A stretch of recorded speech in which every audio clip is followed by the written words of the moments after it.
not met, my name is Brent Degenhardt. I am the president of the Northern Kentucky Youth Hockey Association. We are absolutely thrilled to partner with the Junior Cyclones to bring AA hockey to the greater Cincinnati region. Another option for AA hockey to the greater Cincinnati region. Matt's going to, Coach Matt Thomas, get into his bio and the bio of the other coaches here in a little bit. But again, want to thank everybody for joining us. If you have any questions on behalf of NKYHA, my email is nkyhapresident@gmail.com. With that, Matt, I will turn the floor over to you. All right, guys. I might be jumping back and forth to admit some people in as we go here. Some people are jumping on, but it gives me a little notification. Thanks for coming to this on hopefully getting you in from the heat and a little bit of the summer heat, because it's definitely here for us right now. But we wanted to get an opportunity here, like Brent said, to introduce you to what this is all about and what the Junior Cyclones are going to be, and we're real excited about it. So I'm going to get into the presentation. A couple things before we get moving on it. Everybody's muted on this presentation. If you have a question, please use the chat feature.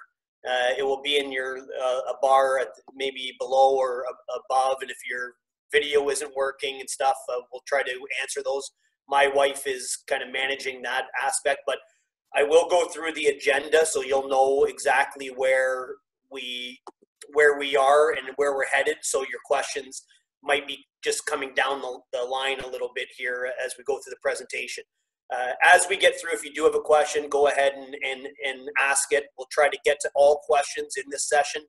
If we feel that some are repetitive or it needs a little bit more explanation, we'll find a way to email you directly. So make sure you include your name in there, and we will make sure we get that information to you in the answer that you're searching. But real excited for us to get going here. So let's talk here about the agenda.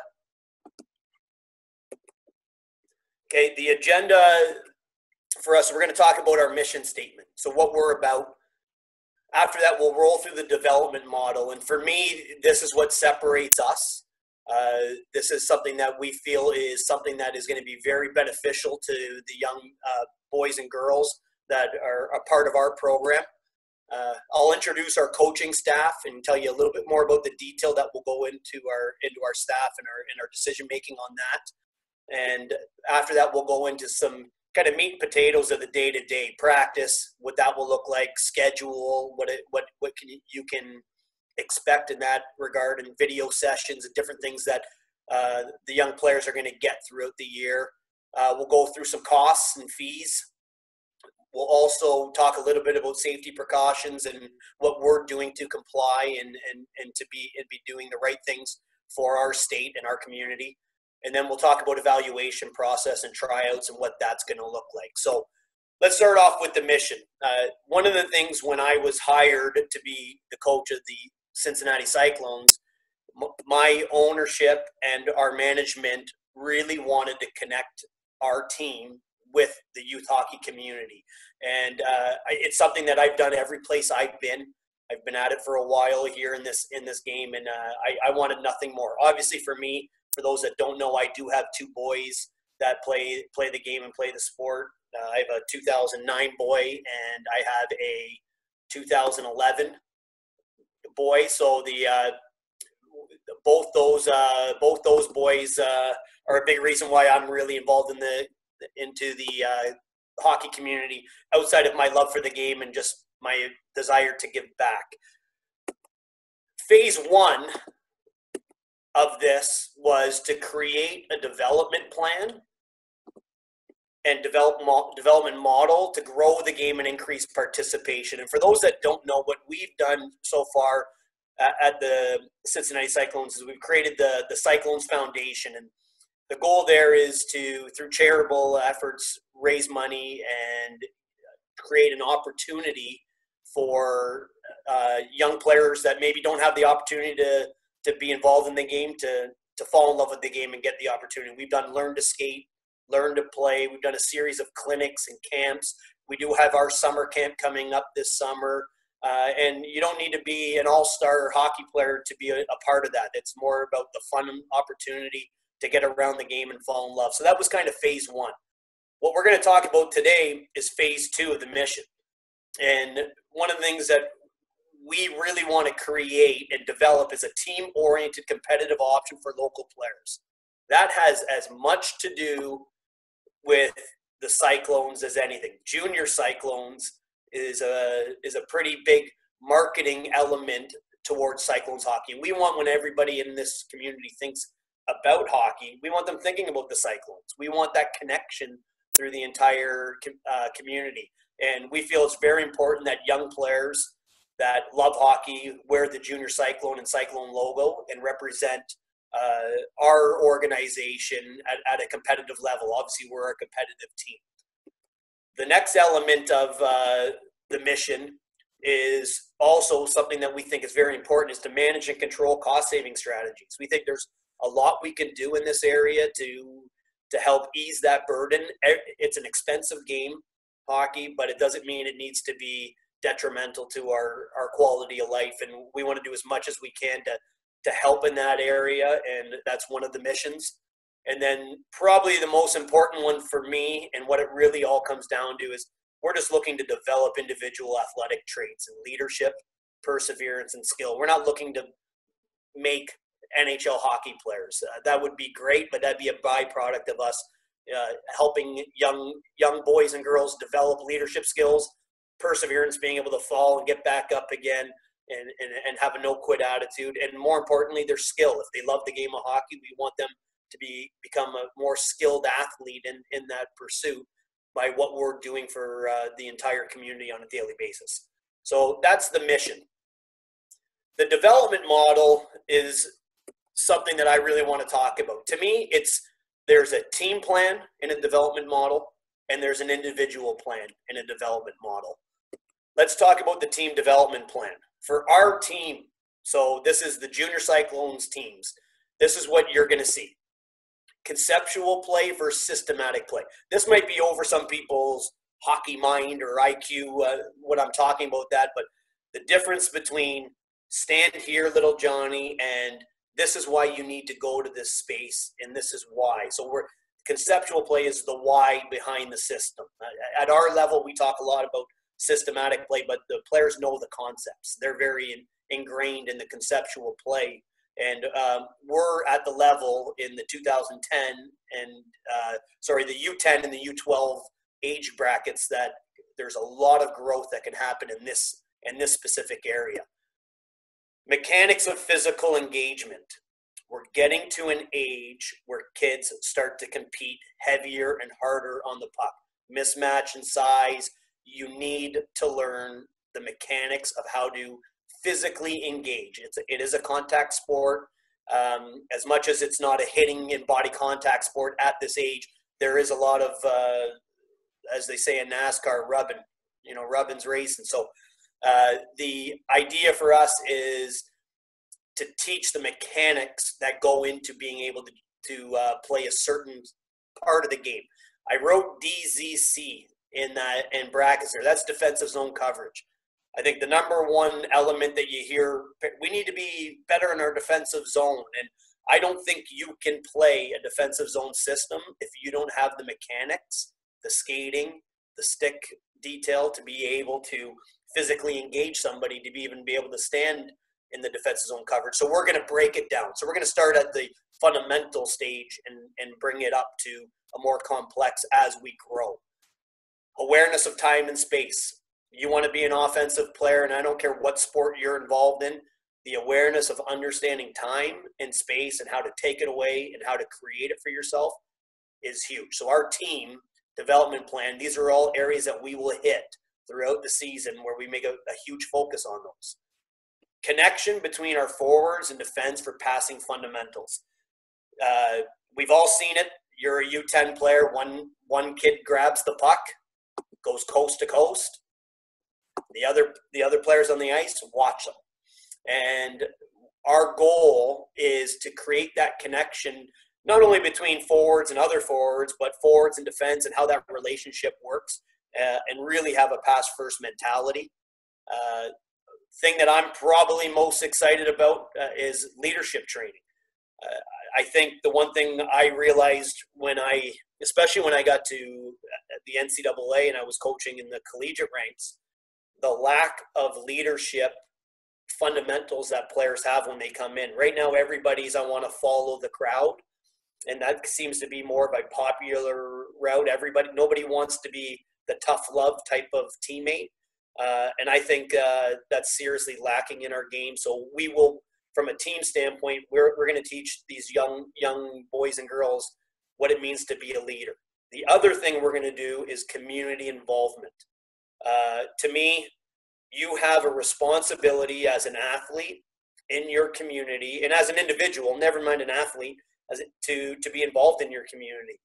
Each one of our teams will have a plan, and we'll have the kids be very much involved in this decision making, that we're going to do something unique for our community, be it a toy drive, a coat drive, something for pediatric kids that have to spend the holidays in the hospital. Any one of these elements, we're going to be very involved with our community, and our kids are going to learn the value of what that means from a team standpoint. Traits of being a respected teammate. I talked about the passing. That's always a big thing for kids, but you need to learn how to be a teammate that can be respected by your actions, how you treat each other, and that is 100% a major component to our team development plan. We will not have individualistic players, hazing, bullying, any of those elements. No room in the game for it. It doesn't happen when you get to the collegiate, junior, and professional levels. And if kids want to grow through the game, they're going to have to learn what a respected teammate really is all about. We'll teach it. This one is my favorite because it's why I do it. It's fun. And I think the number one thing that we're looking to do from a team standpoint is build confidence in your player. That's what we want to do. We want your player believing that they are a confident, strong, young boy or girl, and they grew and they progressed in the way they want to. So that's a team development plan. An individual development plan is going to hit our 4 basic skill areas. And these are in order. I say it all the time. You can't pass, you can't play. If you can't take a pass, you can't play. People will argue with me, but I don't care who you are. You want to be a hockey player, you want to be part of a team sport, you have to learn to share the puck, the ball, whatever you're playing in your sport. So passing will be number 1 in terms of our focus, and that will be something that is never not practiced in any practice time. Skating. It's the fundamental skill and the differentiator in our sport, and we've got to be really good in that. I think skating from a poor habit standpoint is more detrimental. It's about doing it right. And we'll take a lot of time and effort into putting all the boys and girls through the proper skating elements.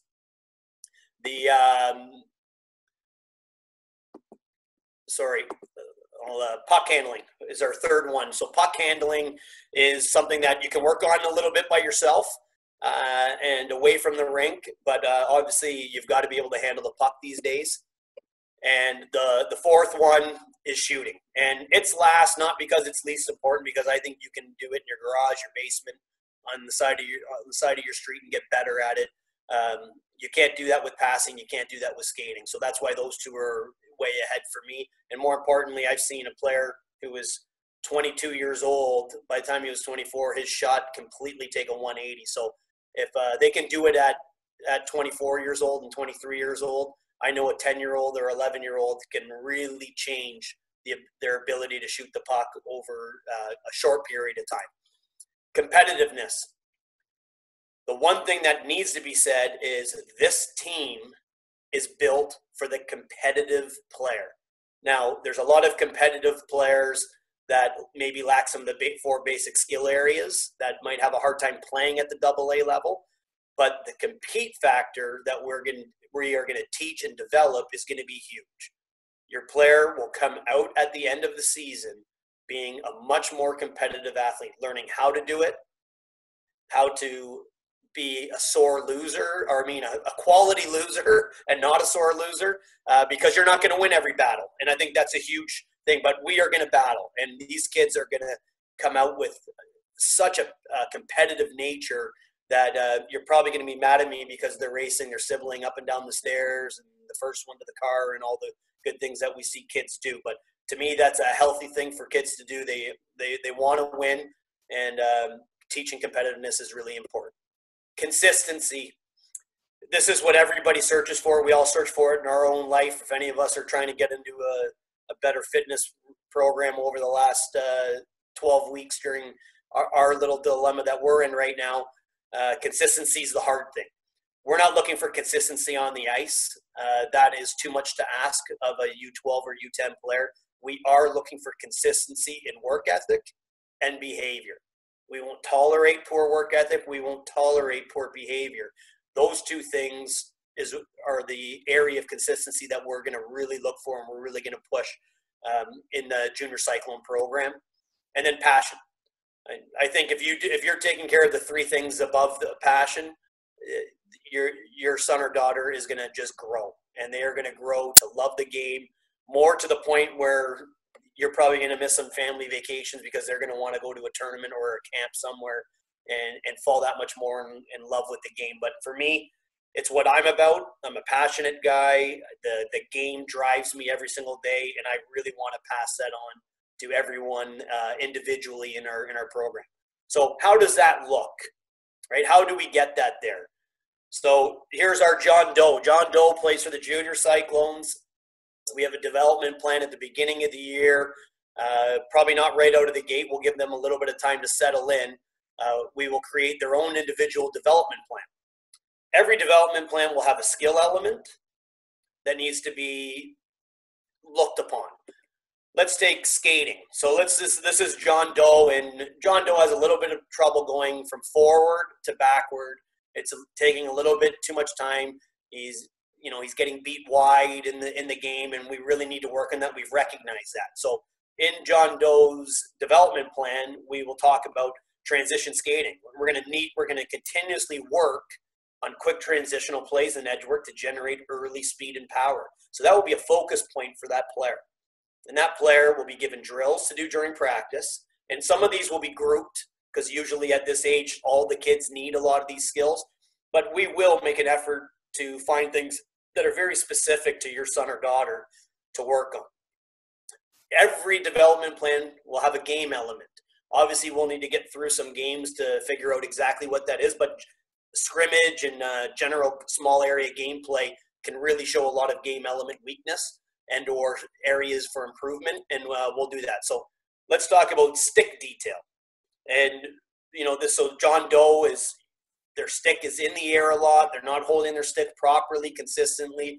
And we're going to talk about the blade being on the ice when you're getting closer to a player and engaging in battles, or more importantly, expecting a pass in the offensive zone for offensive situations. So here's an example. This is a poor stick. So your player will get this type of feedback. Here's a player. We don't want you carrying your stick this way. Your stick needs to be on the ice and to the ground. So remember, concentrate on number 37, who is right here at the top of the blue line. Again, there you see that stick. What we want that player to be able to do is learn to get that stick on the ice so they're ready for that type of an opportunity. Through video, the opportunity to develop a player. These kids are ready for this. They need this. And I'm telling you right now, we all know from, if you do any type of studying on learning and behavior and how it happens, there's got to be verbal, there has to be visual, and it has to be consistent, and it has to be repetitive. And if we can continuously show that, and this is a good clip. This is a clip showing a player that isn't doing it consistently. We're going to try to find a little bit of consistency in this area. So that's a little bit about what the development plan looks like for the entire program. I want to walk through our coaching staff and get involved in who's going to be in with our program. Obviously, myself, I've decided that I'm going to be the head coach for the 2009 team. And for those that don't know, I'm currently the head coach of the Cincinnati Cyclones. I have 22 years experience in coaching. It's been my professional life, and obviously it's a passion for me. I'll also be the coaching director for the Junior Cyclones. What that means is I'm putting together plans from a practice standpoint, development plans. I'm going out and doing the work, finding other countries and what they're doing. I'm trying to implement those strategies into our team game.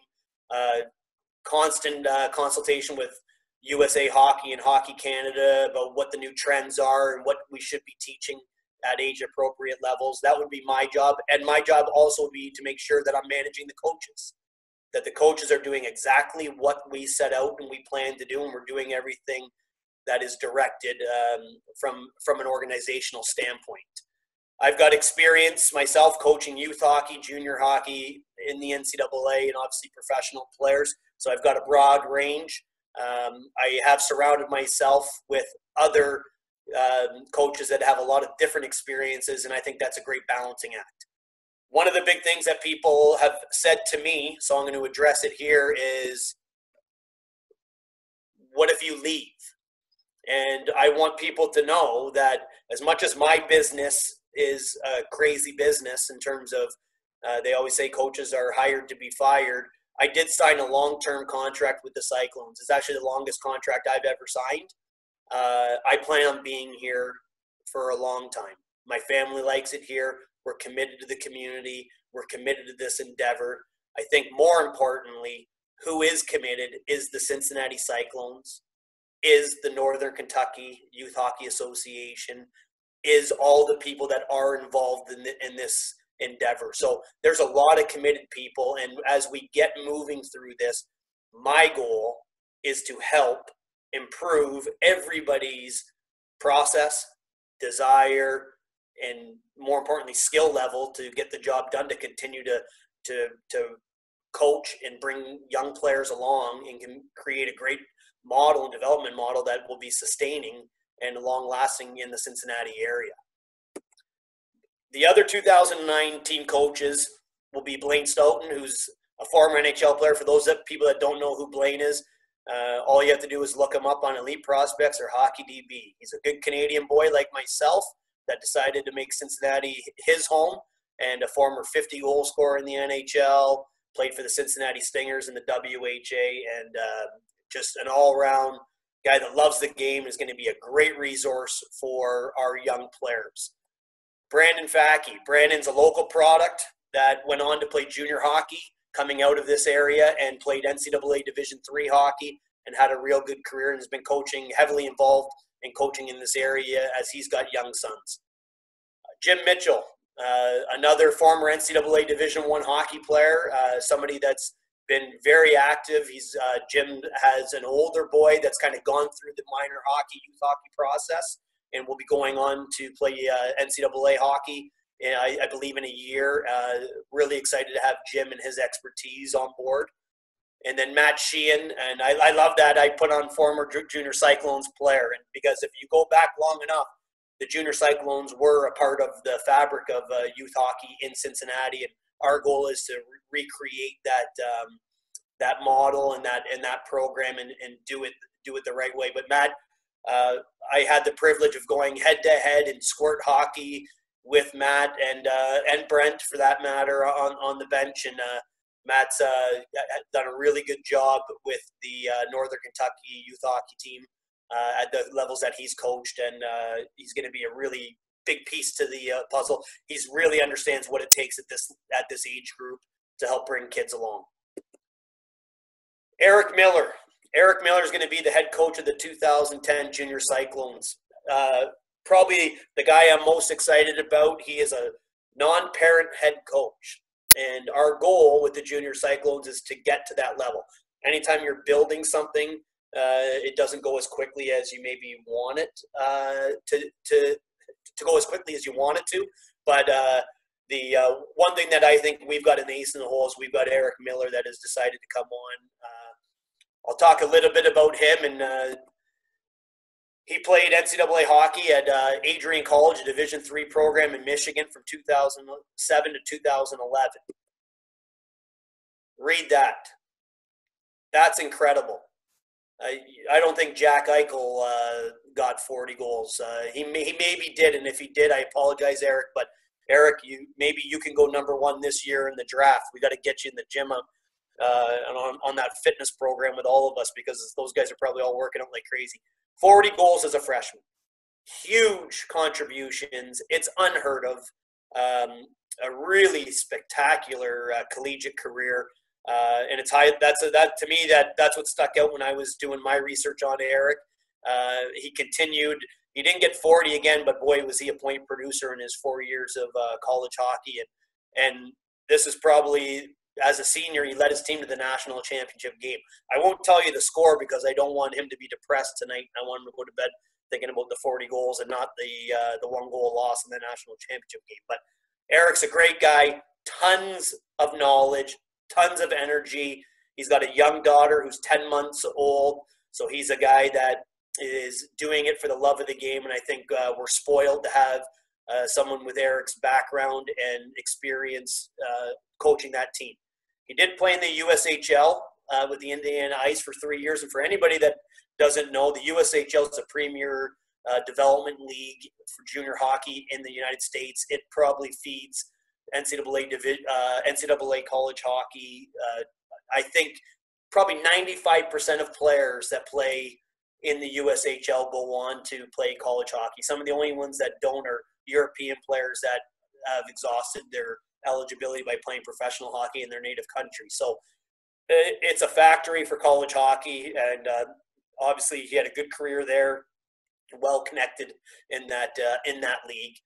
And I think the one most important thing is he grew up in northern Kentucky. He's a Cincinnati boy. He's from this area, born and raised, and he grew up on that northern Kentucky ice rink as his dad, Hugh, is stepped up and owns that arena and has kept hockey going strong in northern Kentucky. So great guy to have on board, and Eric. Helping out Eric this year will be Kyle Robinson. Kyle is the former coach for LaSalle High School and a current youth coach. Coached the Swords squirt team last year. I had the opportunity to work with Kyle, as passionate a guy and as knowledgeable a guy as there is out there. Works extremely hard. Doug Johnson. Doug's that guy who's tried to get his kid to play soccer, and his kid decided to play hockey, and now as an NCAA soccer player, he is now a youth hockey coach. The good thing is at this age, the skills are all the same. The awareness, the conceptual play, the sports are so relatable. It's a great crossover sport. But Doug, I've had the first-hand knowledge to watch Doug the last 2 years. Really, really good with the young players on the ice. He's got a great demeanor and brings a lot of energy. Him and Kyle are fantastic coaches that do a great job with the young players. We are going to have skill coaches that will work with both teams. Jason Payne, my current assistant coach, was a 14-year pro player.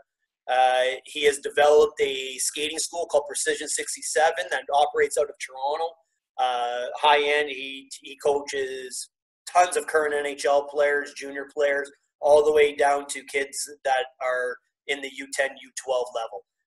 He'll be invaluable as a resource to the entire organization.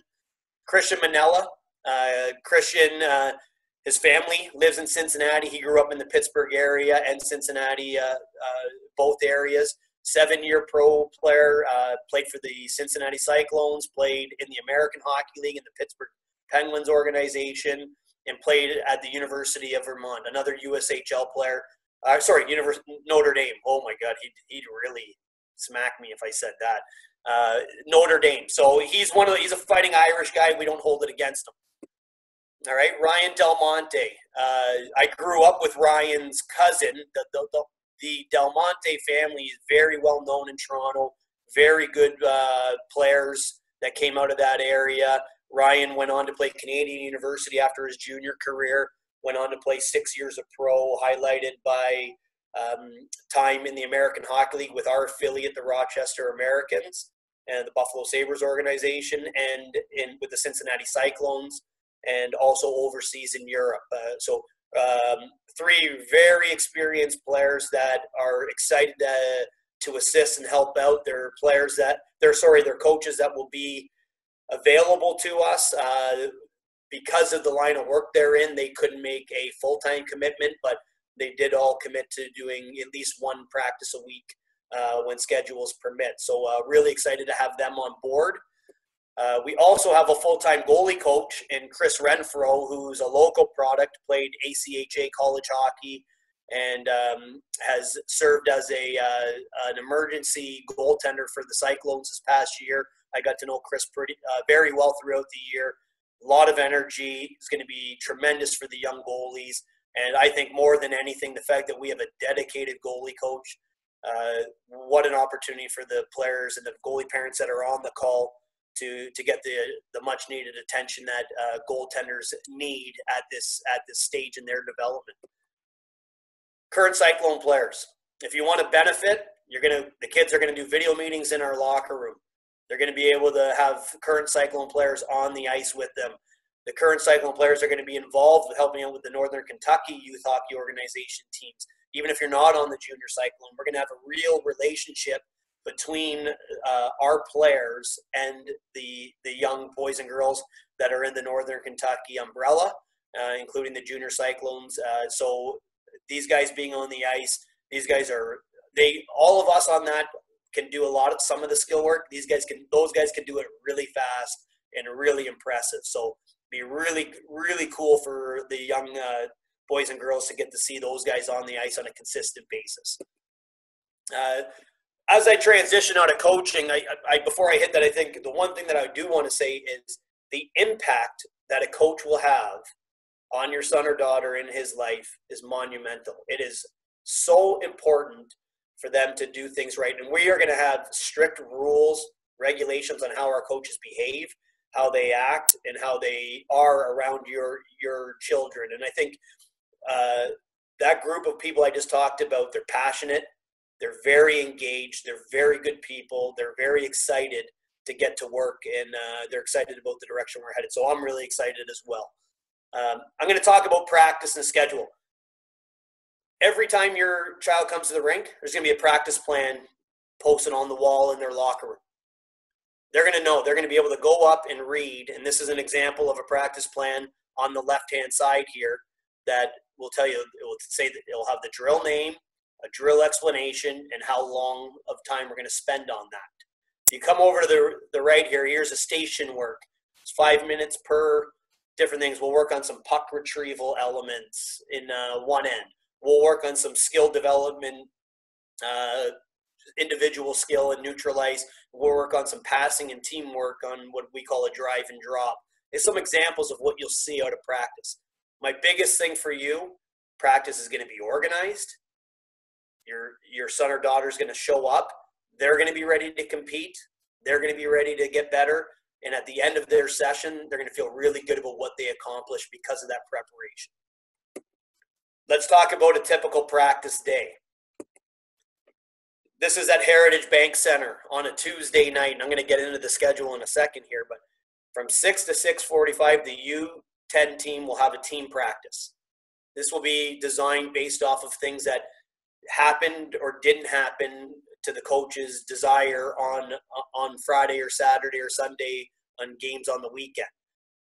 We'll correct some things that just need some attention and during this team portion of the practice, but really important team play will be a part of it. Both teams will come together for skating and skill work for 30 minutes in this middle session. So we will have 24 to 28 players on the ice going through every element of skating technique to skill work, high repetition elements that are going to really improve your player. We'll get the ice cut at that point after that session. So this will probably start more at like 7:30 and go to 8:15, but that will be followed by the U12 team practice. The good thing at Heritage Bank Center is this is completely the ability to maneuver is very evident when we're practicing at Heritage Bank Center. We've got a window, a rather large window to be able to go through and tinker with this and do different things. We can stick with all team practices certain days. and go longer. We can do more scrimmage fun where there is more competing between both age groups, and or we can go into a more skill-centered practice that has all teams on there, just high repetition and a lot of good work in different areas. I want to show you what our practice looks like.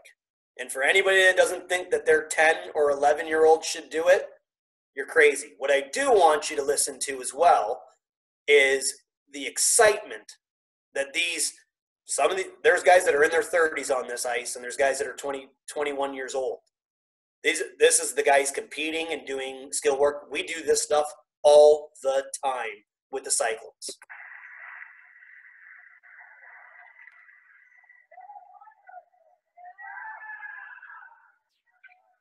The guys love it, right? The guys love it.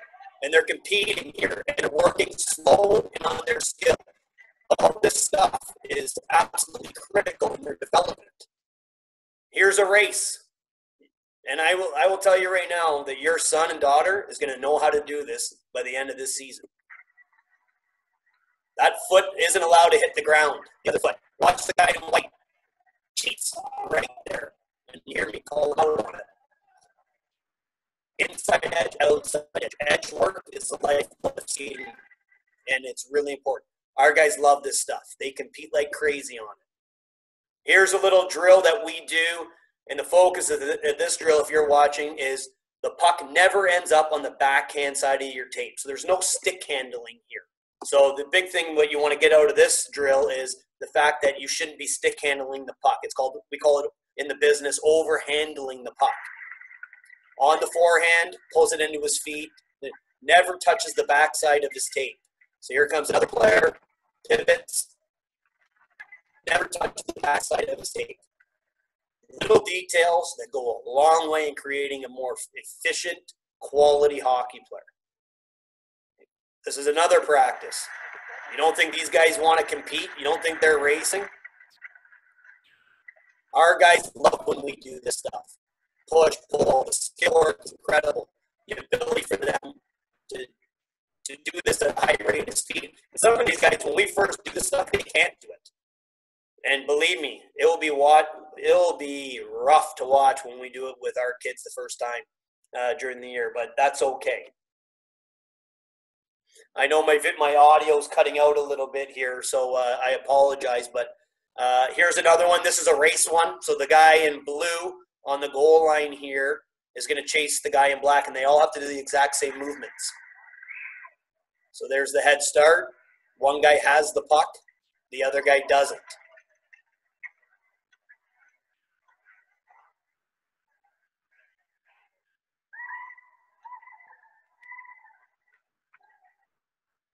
Again, you can hear all the hooting and hollering out there. These guys are having a blast. That's a little bit of a snapshot of what you could expect. Here's I want to talk about a schedule. This is a big thing. So here's a typical schedule. This is actually the schedule I have put together for November of this season. I'll go up to the top here. The Junior Cyclone, that's an opportunity to schedule a practice or a game at Heritage Bank Center. The regular C logo is the Cyclones game. That's when we're playing. And the red bannered Cyclones logo is a Junior Cyclones practice at an area rink, not Heritage Bank Center. So here's the first week in November. Tuesday night, we'll have an opportunity to practice at Heritage Bank Center on that schedule that I already talked about. Every Wednesday, and you'll see this is consistent throughout the month, is a 7:30 to 9 p.m. skill-oriented practice that will happen at Northlands. Very centered in terms of location. We know we've got people that travel from the Kentucky area all the way up to the Dayton area. So they're trying to find the most central location, and this makes a lot of sense for the makeup of this team and what it will look like. But both teams will practice every Wednesday from 7:30 to 9 p.m. at Northlands, and that'll be a high repetition, high skill design practice. You'll see on the Thursday we have another opportunity to practice at Heritage Bank Center. Friday, the Cyclones play. Saturdays, the Cyclones play. The junior Cyclones will play all their home games on days that the Cyclones play at Heritage Bank Center. We'll have early morning games. The pro teams both come out in between. You see 8 a.m. to 12:30 p.m. here. The pro teams come on the ice and they have what they call their morning skates. That's, again, a moving target in terms of if every team utilizes that. So we'll have some flexibility on how we schedule games, depending on who our opponent is. But we'll have an opportunity to get 4 to potentially 6 games in on a Saturday, and again on the Sunday, because the arena's in. Monday will be an off day.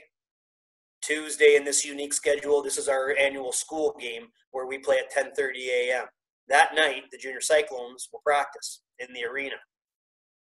Again, I'll go through that. Let's skip ahead to the 20th. Because we have home games with the Cyclones, we will play home games with the Junior Cyclones. These games, when we're away, this usually indicates that there's a concert or another event in the Heritage Bank Center where the arena isn't open. And these are the opportunities that we will schedule our away games. To kind of go further into that, both teams will play in the Buckeye Travel League and compete at the AA level. And that should provide us with plenty of home game opportunities. And I also think playing games at the Heritage Bank Center will also attract quality opponents from places within a 3 to 5 hour timed drive, the opportunity to come and play us in a really cool environment for kids. So I think it's really unique. Again, a lot more detail we'll go into as we move through this whole process, but wanted to give you a little bit of a taste of what a schedule will look like. To me, this is what you're looking for, because I'll tell you what, it's what I'm looking for, and it's what I wish I had when I was a kid. Habit building.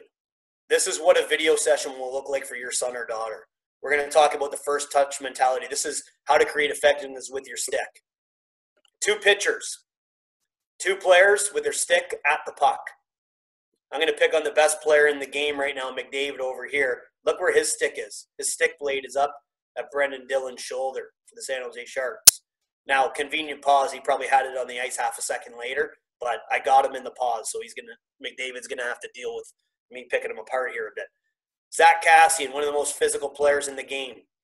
His eyes are wide open. He's going to hit this guy. Look at his stick. He's not even thinking about the puck. This is the new age game. This is the old age game. For us, we can't do this at U10 and U12. So we're going to be really, really good at this. So we're going to place an importance on the ability to use your stick. Players need to understand the effectiveness of extending and finishing a route. And are you preaching physicality over possession? And for us, it's going to be about possession. Here's a clip.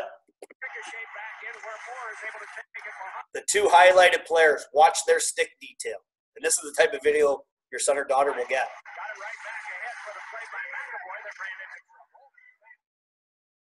Good stick, effective play. Here's 2 of the best players in the game. Watch Evgeny Malkin's stick detail. Watch him reach and focus on the puck. Not on the body, on the puck.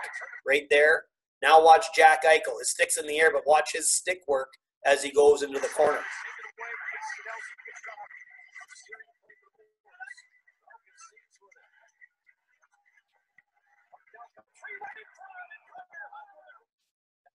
Outside of a bad bounce, pretty neat. And you want to get a young boy or girl's attention that dreams of being an NHL player, show them the NHL players doing what you're asking. They'll get on board. Extension of stick. We want to teach them to complete the route and reach at the puck.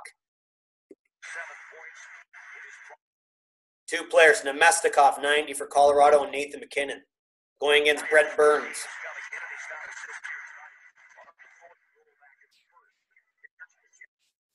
This guy's going to beat Brent Burns to the net. Who do you think is going to score here?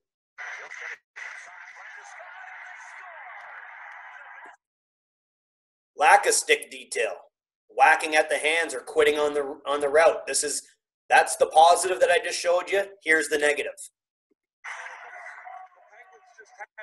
And Hornquist, a pretty darn good player for the Pittsburgh Penguins.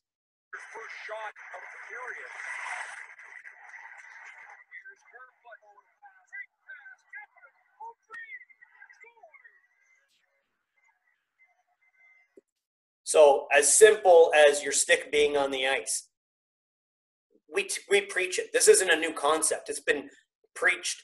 2 hands. You hear coaches, when I was growing up, it was 2 hands on your stick.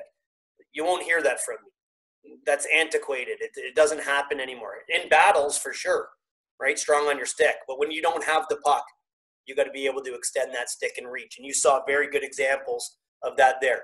Here's my thing. Why am I going to teach your son and daughter this? Because of USA Hockey rules. You cannot finish checks. Even at the Bantam level. You can body check. You cannot finish a check, meaning go out of your way to hit somebody, especially if they don't have the puck. It's a penalty. So is the physical element disappearing? Yes. This is what your son or daughter will be able to do. This is Nathan McKinnon, one of the best players in the game. He's not worried about the body. He's all stick. He doesn't care about the contact. Here's a bad stick by the Vancouver player. Stick off to the side, not extended.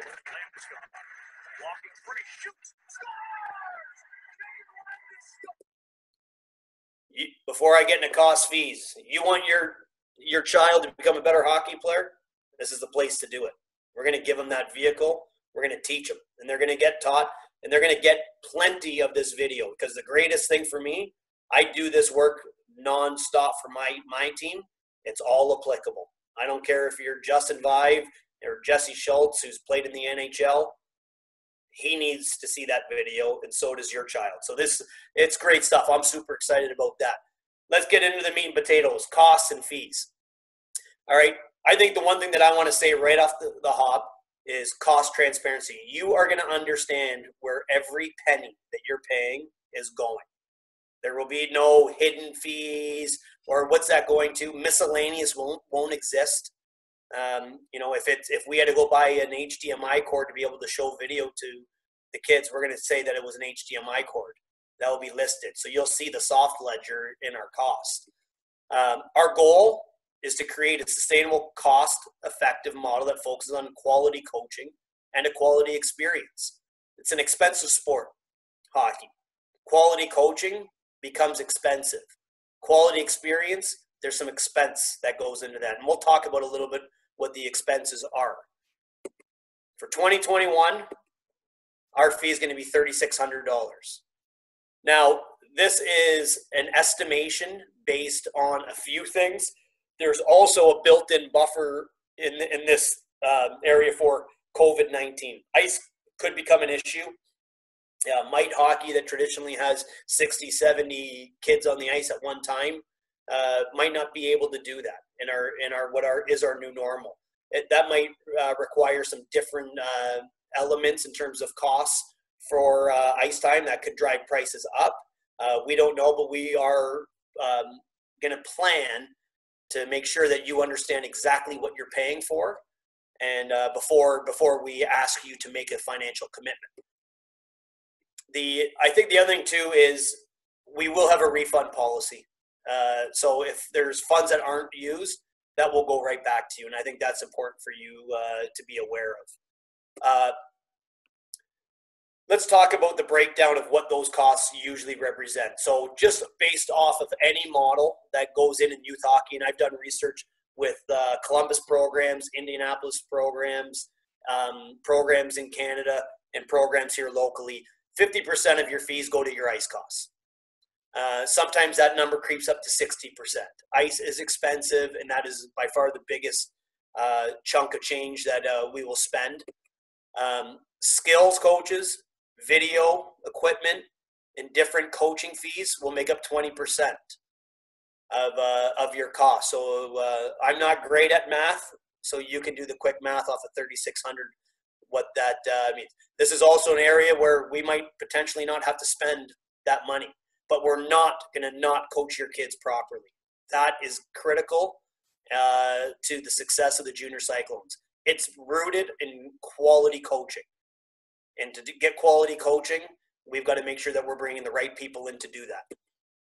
League fees and tournament fees will make up for about 15% of your financial commitment.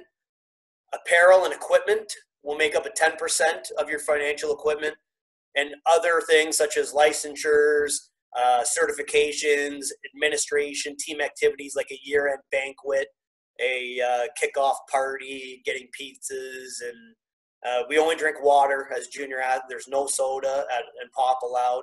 I'm joking. That breaks up obviously a small chunk of the percentage, but this is basically what you can look forward to. And I want to reiterate, we aren't looking to pull the wool over your eyes. We aren't looking to profit. This is completely what it costs. You will know, and it will be very, very evident on what we're spending your money. Remember, it's your money on. I do want to talk about COVID-19 and safety concerns.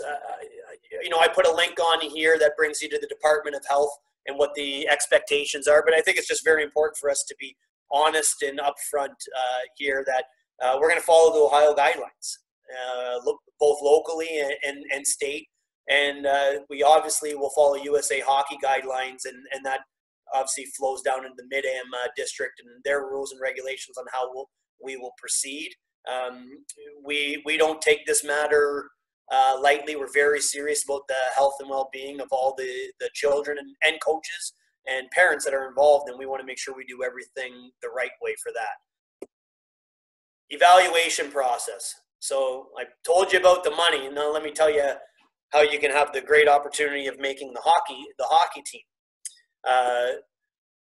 Preliminary evaluations and the process for it is going to look like this. For the U10 team, 10 players and 2 goalies maximum on the ice. That's it. You are being sold a bill of goods if you think to find the difference between player A and player B can be done with 50 kids on the ice. This is a goal regardless of COVID-19. Small groups, high level of repetition where we can really understand what your player is all about and is your player ready. All ice sessions will be at Northern Kentucky Ice Center Monday, June 15th. So I know an email went out on June 29th. That will also be available because we cannot guarantee that everybody can make these dates. So there'll be plenty of opportunity, and this is something that will be communicated through you to us about your availability and what you can and can't make. But the expectation is that if you want to try out for one of these 2 teams, you will be on the ice and registered with our organization you'll see that in a bit on the 11th, but for the date of Monday, June 15th. First session will be 4:30 to 5:15, 45 minutes, 10 players, 2 goalies. They'll be tired, trust me. Session 2 will follow it immediately from 5:15 to 6 p.m. We'll be done for that day. 20 kids, 4 goalies. We'll get a great look at the kids that can make that day and they get assigned to that day. Same thing on Tuesday, same thing on Wednesday, with the possibility of a Saturday callback tryout that will be between 9 and 10:30 a.m. in the morning with the same restrictions in place. The U12 team will mirror this exactly with 10 players and 2 goalies. The Northern Kentucky Ice Center, Monday, June 15th. The only thing that changes here is the times. 6:15 to 7 p.m. will be session 1. 7 to 7:45 will be session 2. Same schedule on Tuesday, same schedule on Wednesday. Saturday, it will be an afternoon opportunity for callbacks, overflow. Again, some people could be on vacation all week and are on vacation right now, and that might be the only session they can make. So we're trying to make as many available sessions. If we do need to stretch into June 29th and June 30th, and that week we will as well. And we can also create that dialogue individually with parents that do have corresponding issues. Tryout requirements. So if this presentation has given you any level of, hey, we really want to be a part of this, you have to do this. You have to register for USA Hockey for this year. It's available. It's on their website. Get on there and do it immediately. Then go to nkyha.com. It's as easy as can be. The left column, it says register online. It even has a little new tab in there that you can see to complete the process. Our tryout fee is $75 per player. So if you have two, you'll be paying $150 for each player. That's $75 per player. That can get you on the ice once, twice, potentially 3 times, and what we need to be able to evaluate depending on what our numbers look like. The deadline for to register is coming up. It's the 11th. So if you want to be a part of this and be slotted into this program with an opportunity to make this team and be a part of it, make sure you get registered by 6/11. We will communicate your slotted ice time on 6/12. So you have Friday, Saturday, Sunday to prepare for what a Monday, Tuesday, and Wednesday will look like the following week. The Saturday will be something that will be communicated as the week goes on and individually to the people involved in that process. This is